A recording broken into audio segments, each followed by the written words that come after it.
আজকে একদম অন্যরকমভাবে চিকেনের রান্না আমি আপনাদের সঙ্গে শেয়ার করে নেব। হ্যাঁ বন্ধুরা, আজকে বানাচ্ছি কাবুলি ছোলা দিয়ে চিকেন রান্না। এই রান্নাটা খেতে কিন্তু ভীষণ টেস্টি হয়, ভীষণ সুস্বাদু হয়। হয়তো আপনারা আগে কখনো বানাননি, একবার এইভাবে কাবুলি ছোলা দিয়ে চিকেন রান্না করে দেখুন। ভাত, রুটি, পরোটার সঙ্গে কিন্তু একদম জমে যাবে।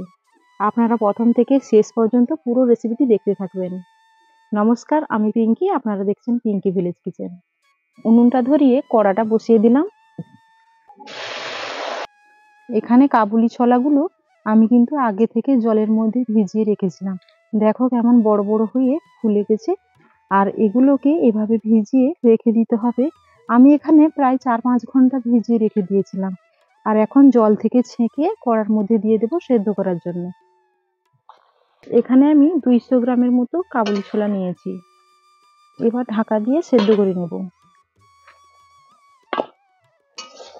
এবার ঢাকাটা খুলে আমি দেখে নিলাম যে কাবুলি ছোলাটা সেদ্ধ হয়েছে কিনা। এই যে দেখুন, একদম কিন্তু সেদ্ধ হয়ে গেছে। তবে পুরো একদম সেদ্ধ হবে না, যেহেতু আবার চিকেনের মধ্যে দিয়ে একে আবার ফোটাবো। তো এভাবে আমি সেদ্ধ করে নিয়েছি। এখানে দেখুন আমি চিকেনটা নিয়েছি, আর চিকেন এই ধরনের পিসটা করে নিয়েছি। খুব বেশি বড় না, আবার খুব বেশি ছোটও না। এর মধ্যে পরিমাণ মতো লবণ দিয়ে দিচ্ছি, হাফ চামচ দিয়ে দিচ্ছি হলুদ গুঁড়ো, সামান্য পরিমাণে সর্ষের তেল। এবার হাত দিয়ে বেশ ভালো করে মাখিয়ে নেব। আর বন্ধুরা, এখানে কিন্তু আমি চিকেনটা নিয়েছি 500 গ্রাম। এবার আমি রান্নাটা শুরু করব, তার জন্য কড়াইয়ের মধ্যে পরিমাণ মতো দিয়ে দেব সর্ষের তেল। আর আজকে রান্নাটা করছি সর্ষের তেল দিয়ে। দিয়ে দিচ্ছি পরিমাণ মতো সর্ষের তেল। এখানে ফোড়নে দিয়ে দিচ্ছি গোটা জিরে হাফ চামচ, গোটা মৌরি হাফ চামচ, আর নিয়েছি কয়েকটা গোটা গরম মশলা, তেজপাতা একটা, আর নিয়েছি একটা শুকনো লঙ্কা। একসঙ্গে ফোড়নে আমি দিয়ে দিলাম। ফোড়নের সুন্দর একটা গন্ধ বেরোনো পর্যন্ত অপেক্ষা করতে হবে। ফোড়নের সুন্দর একটা গন্ধ বেরিয়েছে। এই পর্যায়ে এর মধ্যে আমি এখন দিয়ে দেব, দেখুন এখানে পেঁয়াজ কুচি নিয়েছি। আর পেঁয়াজের কুচিগুলো আপনারা দেখুন কিভাবে কেটে নিয়েছি, এইভাবে কিন্তু কেটে নিতে হবে। আর এখানে পেঁয়াজ 4 থেকে 5টি মিডিয়াম সাইজের পেঁয়াজ এইভাবে কুচি করে নিয়েছিলাম। এর মধ্যে এখন দিয়ে দিচ্ছি টমেটো। টমেটো এখানে 3টা মিডিয়াম সাইজের নিয়েছি। আর দিয়ে দিচ্ছি কয়েকটা চেরা কাঁচা লঙ্কা। দিয়ে ভালো করে একসঙ্গে নেড়ে চেড়ে মিশিয়ে নেব। এবার এর মধ্যে দিয়ে দিচ্ছি কিছুটা পরিমাণে লবণ। পেঁয়াজ আর টমেটো খুব তাড়াতাড়ি গলে যাবে এতে করে।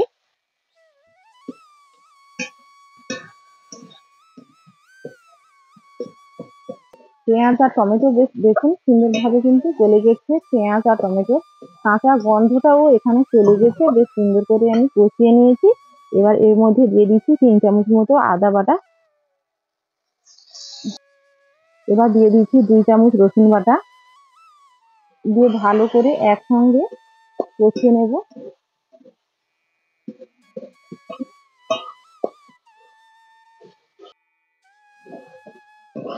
দেখুন বেশ ভালোভাবে আদা রসুন দিয়ে আমি কিন্তু কষিয়ে নিয়েছি। আদা রসুনের কাঁচা গন্ধটাও কিন্তু এখন চলে গেছে। আর আদা রসুন দেওয়ার পর বন্ধুরা বেশ ভালো করে কিন্তু এভাবে কষিয়ে নিতে হবে। এবার আমি এর মধ্যে দিয়ে দিচ্ছি কিছু গুঁড়ো মশলা। এখানে দিয়ে দিচ্ছি হাফ চামচ হলুদ গুঁড়ো, 1 চামচ লাল লঙ্কার গুঁড়ো, ধনে গুঁড়ো 1 চামচ, জিরের গুঁড়ো 1 চামচ। গুঁড়ো মশলাটা যেহেতু দিয়েছি তার জন্য সামান্য দিয়ে দিচ্ছি গরম জল।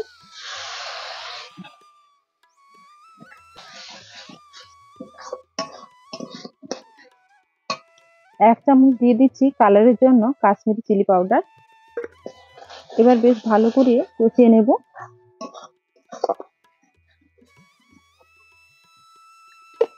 এর মধ্যে এখন দিয়ে দিচ্ছি এখানে 1 চামচ মতো কাসুরি মেথি বাটা নিয়েছি। এটা এভাবে হাতে ঘষে এই মশলাটার মধ্যে কিন্তু দিয়ে দেব। আর বন্ধুরা, মশলা যত ভালো করে কষানো হবে, এই কাবুলি ছোলা দিয়ে চিকেনের রান্নাটা কিন্তু ততটা বেশি ভালো লাগবে। এবার বেশ ভালো করে এভাবে কষিয়ে নিলাম। মশলা বেশ ভালো করে কিন্তু কষানো হয়ে গেছে। এবার এর মধ্যে দিয়ে দেব মেখে রাখা চিকেনটা।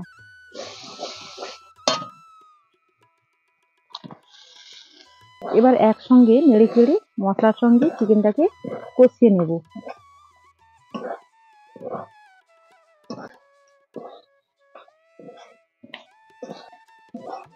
চিকেন কিন্তু আমি খুব ভালো করে কষিয়ে নিয়েছি, এই যে দেখুন। আর এবার আমি এর মধ্যে দিয়ে দেব, এখানে আমি যে কাবুলি ছোলাটা সেদ্ধ করে নিয়েছিলাম, এই ছোলাটা কিন্তু এখন এর মধ্যে দিয়ে দেব।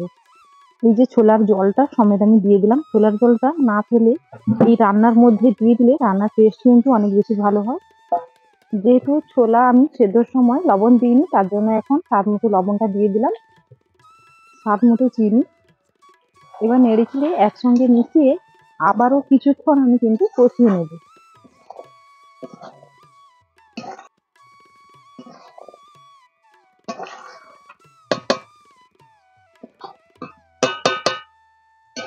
দেখুন বেশ ভালো করে কিন্তু আমি কষিয়ে নিয়েছি। এবার ঢাকা দিয়ে আরো আমি ১ মিনিট খানিক কষিয়ে নেব।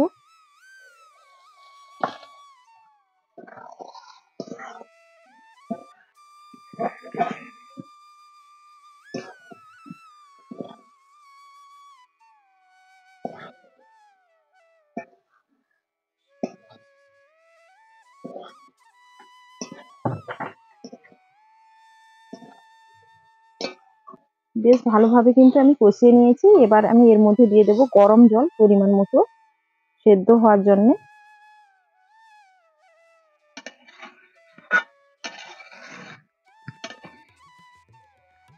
এবার আমি ঢাকা দিয়ে ফুটিয়ে নেব।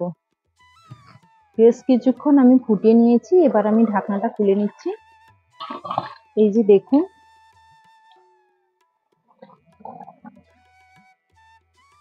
এবার আমি এর মধ্যে দিয়ে দিচ্ছি কিছুটা ফ্রেশ কোঁচানো ধনেপাতা,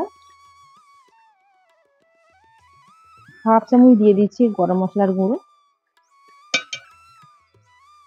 এবার ভালো করে একসঙ্গে নাড়িয়ে মিশিয়ে নেব।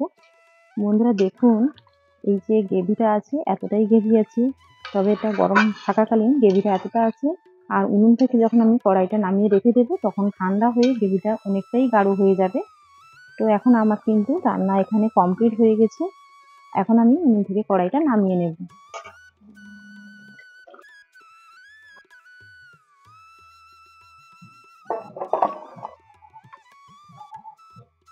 দেখুন বন্ধুরা, কতটা লোভনীয় স্বাদের দেখতে হয়েছে।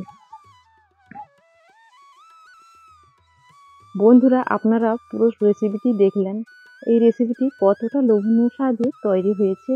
এই রেসিপিটি আপনারা ভাত, রুটি বা লুচির সঙ্গে খেতে পারবেন।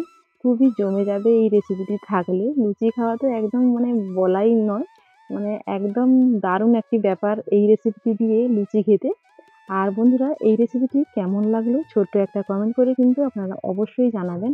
আর অবশ্যই আমার চ্যানেলে কোনো নতুন বন্ধু এসে থাকলে চ্যানেলটিকে সাবস্ক্রাইব করে আমার পাশে থাকবেন। ভালো লাগলে একটা লাইক করে দেবেন। আর বন্ধুদের সাথে এই রেসিপিটি বেশি বেশি করে শেয়ার করবেন। আর হ্যাঁ, বাড়িতে অবশ্যই একবার এইভাবে কাবুলি ছোলা দিয়ে চিকেন রান্না করে খেয়ে দেখবেন আর বাড়ির সবাইকে খাওয়াবেন। দেখবেন বাড়ির সবাই ভীষণ খুশি হবে আর আপনার প্রশংসা অবশ্যই করবে। আপনারা সবাই ভালো থাকবেন, সুস্থ থাকবেন। ফিরে আসছি আগামী পর্বে এরকম অন্য অন্য নতুন নতুন রেসিপি নিয়ে।